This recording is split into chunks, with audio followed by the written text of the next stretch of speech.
Hello friends, हूँ छुं वसंत sir और તમે જોઈ રહ્યા છો ઇઝી એન્ડ એમપી લર્નિંગ। આજે ધોરણ 10 ના વિભાગ ડી ના એમપી દાખલામાં ઉદાહરણ 8 મોસ્ટ એમપી છે વિદ્યાર્થી મિત્રો। તો અહીં આપણે સર્વપ્રથમ ઉદાહરણ 8 ની રકમને જોઈશું। રકમમાં અહીં આપણને આપેલું છે નીચે આપેલી માહિતીનો મધ્યસ્થ 525 છે, તો મધ્યસ્થ અહીં આપેલો છે વિદ્યાર્થી મિત્રો, અને કુલ આવૃત્તિ પણ આપેલી છે। કુલ આવૃત્તિ આપણને આપેલી છે 100।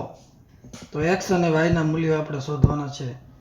તો બે ચાવી આપેલી છે અને એ બે ચાવીની મદદથી આપણે બે તાળા ખોલવાના છે, x અને y શોધવાનો છે। તો દાખલાની શરૂઆત કરીએ છીએ વિદ્યાર્થી મિત્રો। પહેલા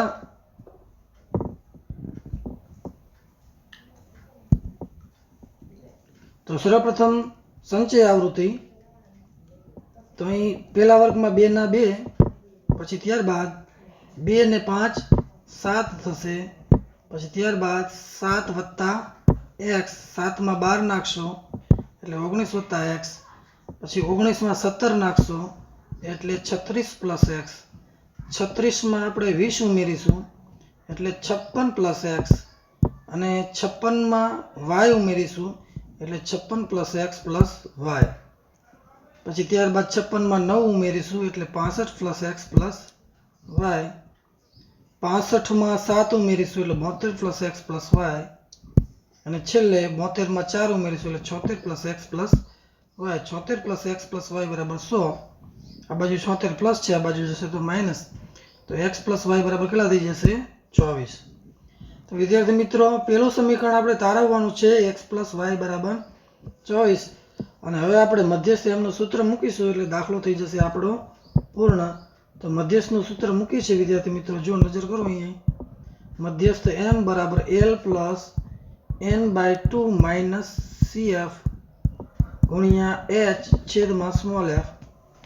તો વિદ્યાર્થી મિત્રો, મધ્યસ્થ અહીં આપણને આપેલો છે 525, તો મધ્યસ્થ m ની જગ્યાએ મૂકી દીધા 525, l ની જગ્યાએ 500 થશે, મધ્યસ્થના વર્ગની અધરસીમા l બરાબર 500, તો અહીંયા મૂકીશું આપણે 500, n/2 એટલે અવલોકનોના અડધા, કુલ આવૃત્તિ અહીંયા આપણને 100 આપેલી છે, 100 ના અડધા આપણે અહીં મૂકીશું એટલે 50 થશે, માઇનસ cf, તો cf અહીંયા આપણને મળશે, cf બરાબર 36 પ્લસ x થશે, તો માઇનસ 36 અને માઇનસ x બંનેને માઇનસ કરી દઈશું, ગુણ્યા h, h જે છે વર્ગ ઊંચાઈ છે, તો અહીં જો 100 200 300 400 આ પ્રમાણે વધે છે, માટે વર્ગ ઊંચાઈ છે અહીંયા 100, છેદમાં આપણે મૂકી દઈશું સ્મોલ f, તો સ્મોલ f મધ્યસ્થના વર્ગની છે આવૃત્તિ, એ કેટલી છે?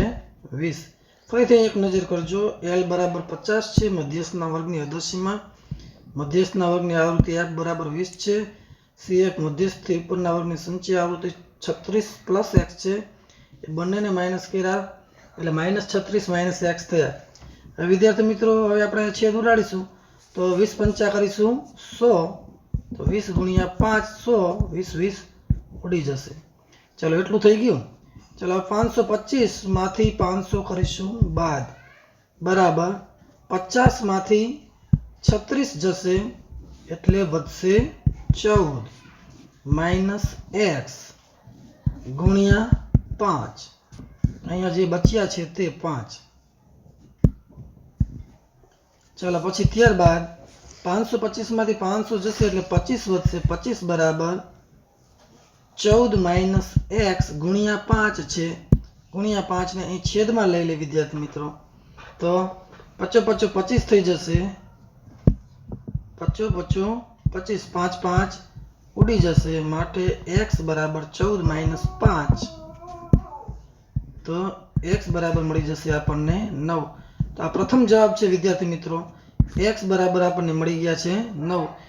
y નું મૂલ્ય જ્યારે શોધવું હોય તો આ સમીકરણમાં x ની કિંમત મૂકી દેવાની, x પ્લસ y બરાબર છે 24, એમાં x ની જગ્યાએ મૂકી દે 9, 9 વત્તા y બરાબર 24, 24 માંથી 9 જશે વિદ્યાર્થી મિત્રો, તો y બરાબર મળશે આપણને 15। તો આ દાખલો મોસ્ટ એમપી છે વિદ્યાર્થી મિત્રો। આવા જ દાખલા જોવા માટે ચેનલને લાઈક કરો, કમેન્ટ કરો, શેર કરો અને સબસ્ક્રાઈબ કરો। Thanks for watching.